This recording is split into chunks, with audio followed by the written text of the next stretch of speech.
Hi, everybody, really great. and Hi. welcome to a special segment of Haunt Me, kind of. Sure. The Haunt Me in between season segment where we can have beards. It looks great, by the Damn, way. I Thank just you very shaved much. mine. You got your It just toes. makes me want to sing Gallivant, but he won't do it. I honestly, you guys need to go see that show. It's one of Anna's favorite things. But that's So not good. what we're here to talk about this evening. We are not. We have a very special opportunity where we're going to be talking with Ryan Wefelmeyer based on his archives of Hinsdale called the Hinsdale Archives. So he has a project that just came out, and based on our own experiences that we had in Hinsdale, we thought it'd be great to kind of collaborate, talk about what happened there. And Anna has aptly named this segment Tales of Hinsdale.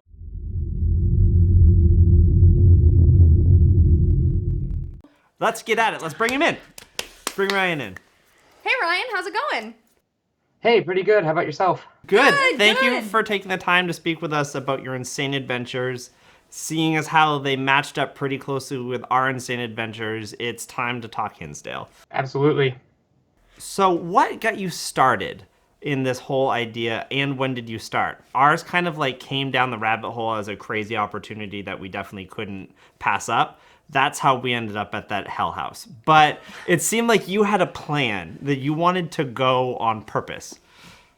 It started back in 2016. Ended up going, and I had just started out for the most part, and that place just was an entirely different experience than anything I'd ever had. I was really seeking that validation that, like, okay, there is something more than just what we see, and that place really was what pushed the envelope.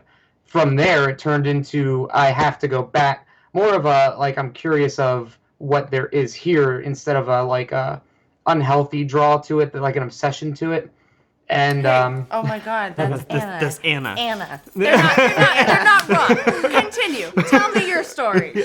I definitely had to go back. And then I had actually, it was about a year working with that house before I actually met Dan in person. And I met him at an event, and I talked to him about doing a week-long event there.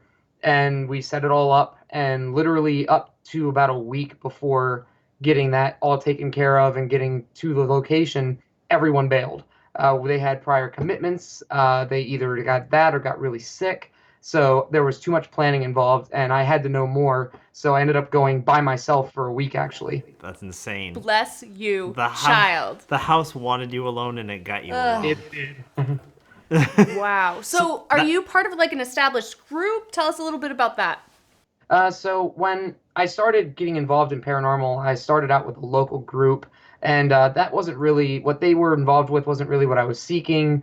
They didn't really have a lot of involvement in paranormal, so I figured if you want something done the way you want it done, do it yourself. So I started a group called Finding Phantoms, and I turned that into an LLC business, and started doing this all on my own. Started finding my passion for filming, editing, all that stuff, and just everything started snowballing into what I have today.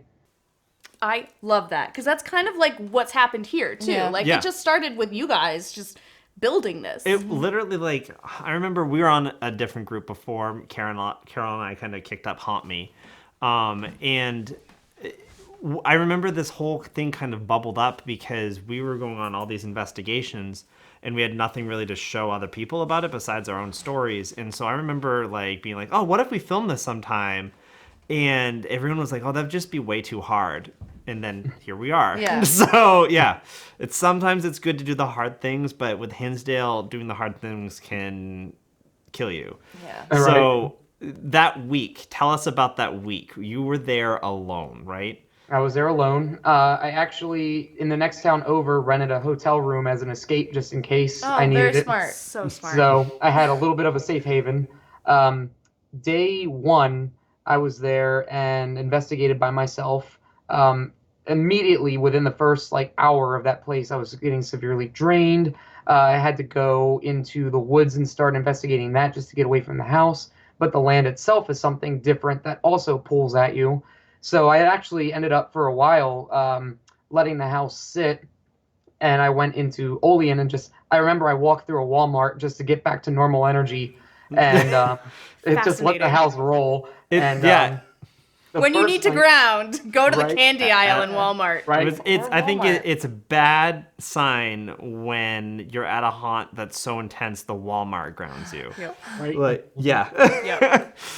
And I remember the first night I was there, I get most of my evidence there when the house is empty. So I set up static cameras. I went into Olean, got some dinner, came back, packed everything up, and that was when I got actually some of the most intense evidence that I have in the archives.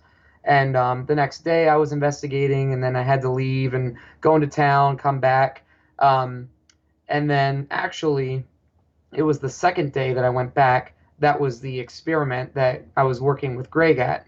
And he was working with the mirror remotely about 450 miles away. And I remember that entire day, the house was swarming with flies, and the inside of the house smelled like rotten flesh.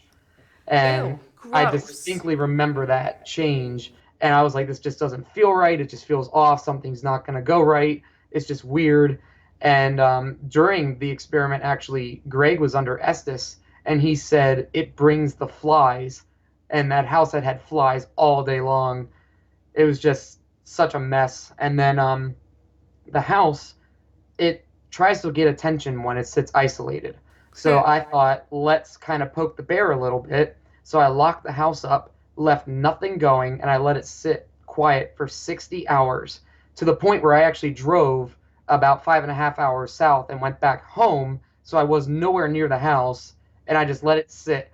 And after that 60 hours, I remember I stuck the key in the door, and I instantly heard someone run through the kitchen. Ah, And- screw that! yeah. Screw that! The kitchen is the only place that's ever made me run out of anywhere. Ever. Really?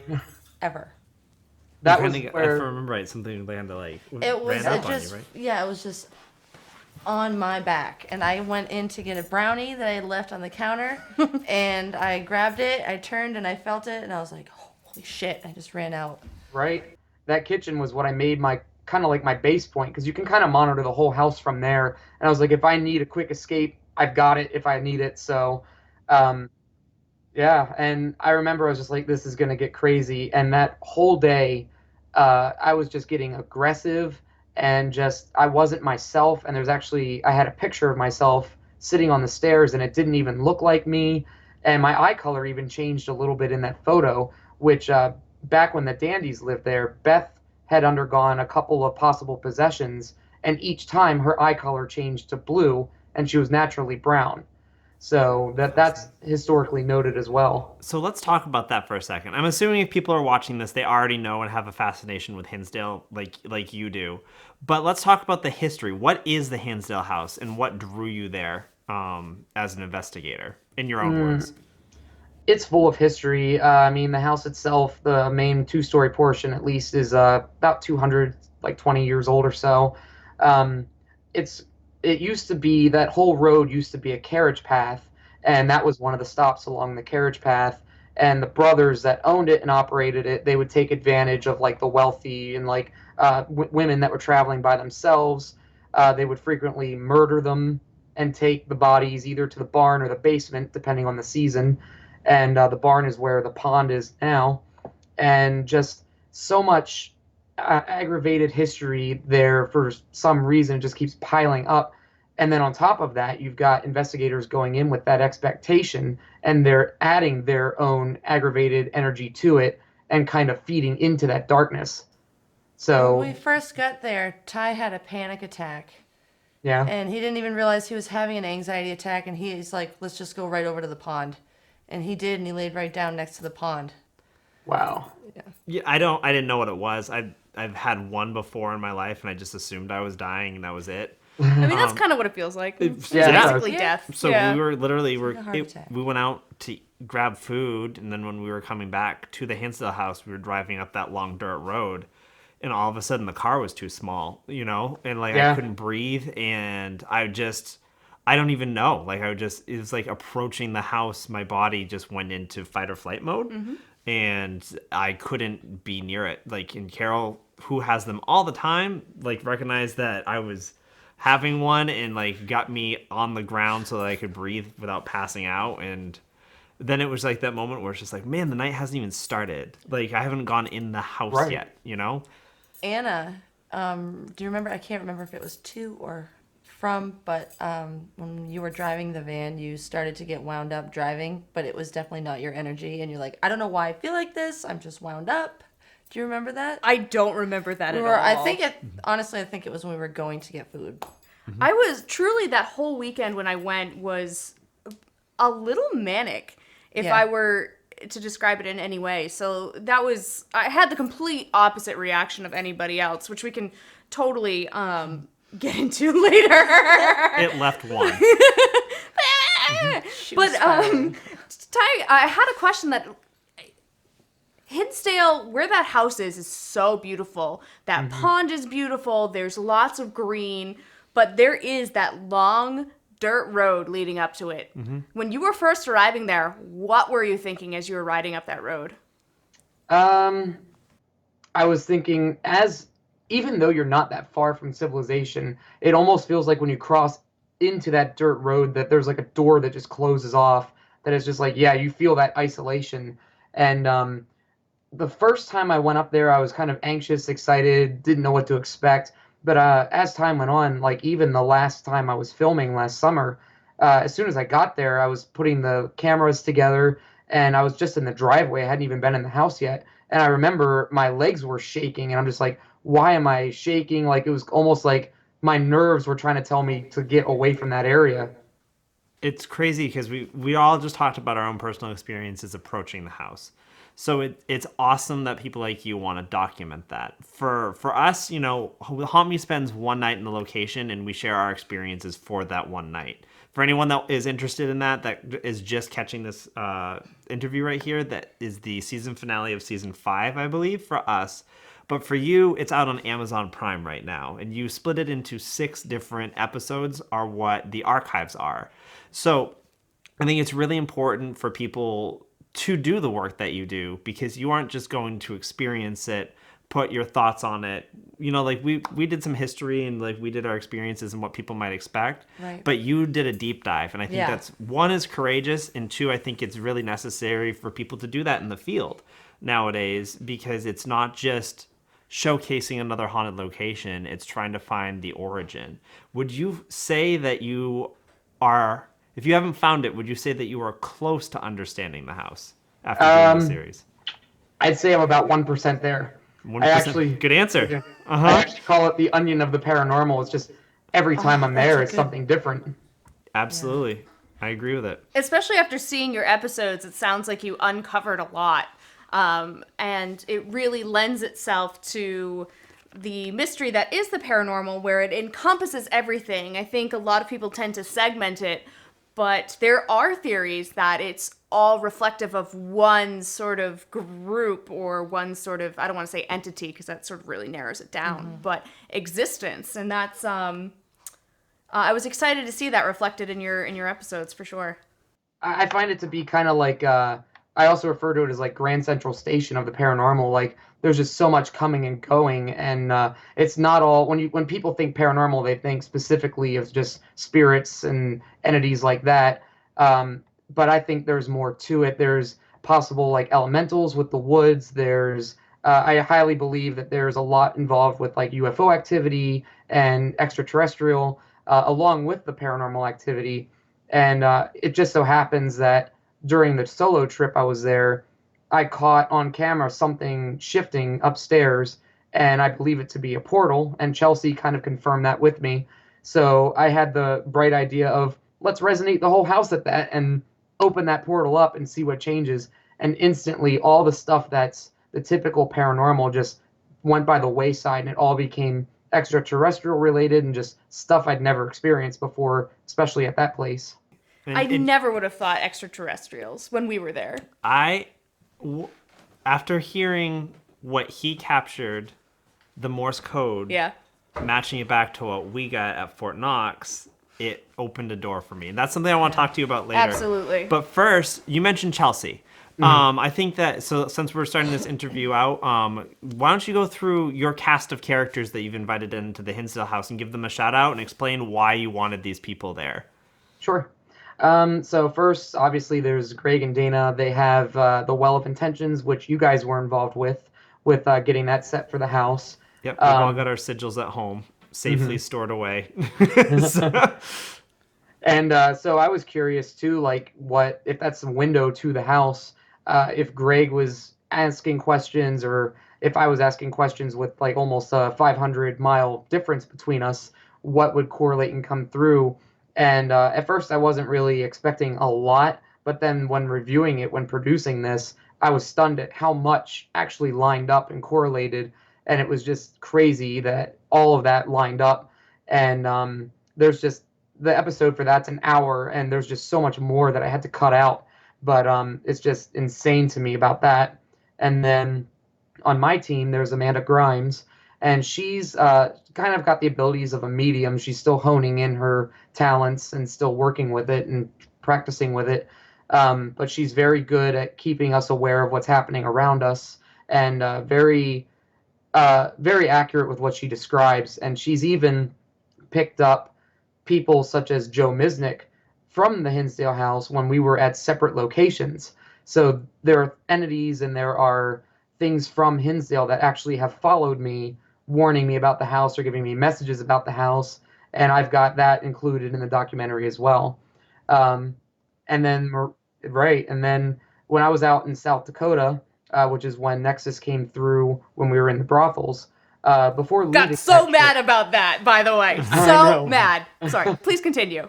When we were leaving that, I had invited Maria to come out and help film. I wasn't sure how I was going to film the last two episodes.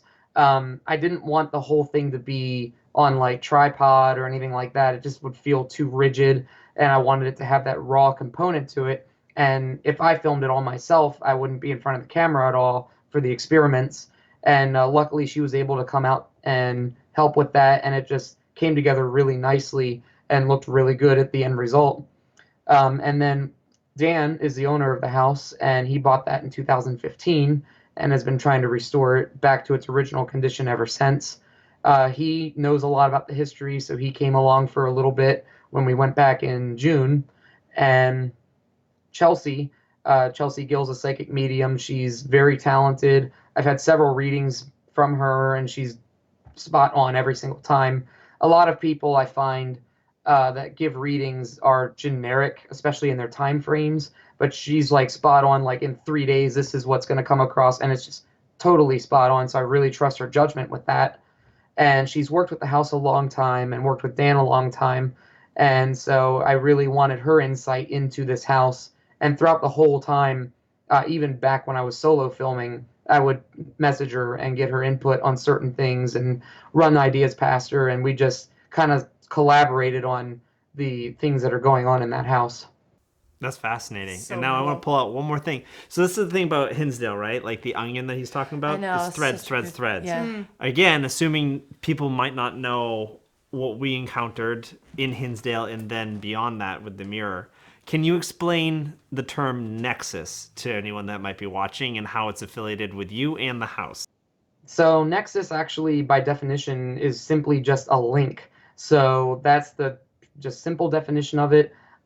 Dan refers to the house as Nexus. I've heard it called that by several investigators, including you guys have referred to it as Nexus. But you've noticed that it's continued to call itself Nexus. I have, even in when we were in South Dakota in the brothels, Black Hills Paranormal Investigations was live on Facebook.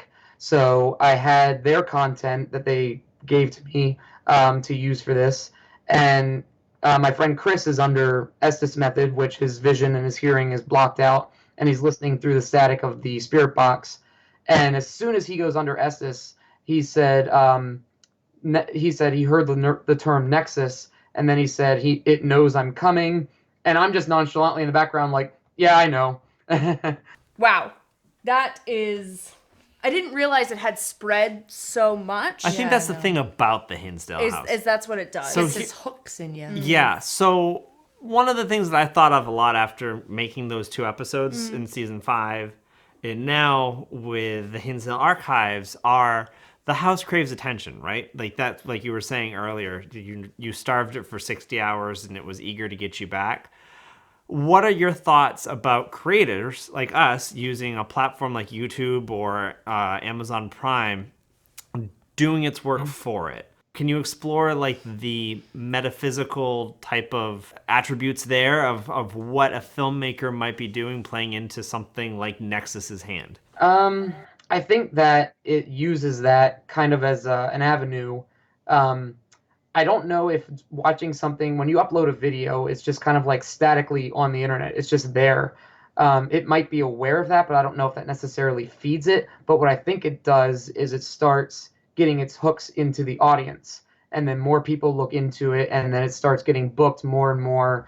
And then everybody starts kind of going into it. And based on the content that they've seen, again, they go in with that kind of expectation of it being darker kind of energy, which the house changes face frequently, and not all of them are bad, but it does prominently make its darker side known. And I think feeding into that feeds into the energy as a whole, and that's kind of how it keeps bringing itself more and more power and keeping itself alive. So I want to drop that little PSA out there and tee it up for people who are watching this who are like, oh man, I want to go see it. But I would say make sure it's your choice that you want to go. Not something that has spawned out of He keeps looking at me. idea. It's gonna be fine. I I'm feel not so gonna bad. go back. It's didn't even not a big... realize- I was an hour away for work and I still didn't go back. That scares me. There's still time for her. A left alone survivor is what I'm saying. The Reapers always leave one. Nice reference. But you know, it is interesting that you bring that up. I think in our series, you know, we talk about things like a Dybbuk box and what we've experienced there and how we can kind of create a manifestation. But you know, in our own experiences and seeing and hearing of your experiences, it feels like so much more. Would you agree with that?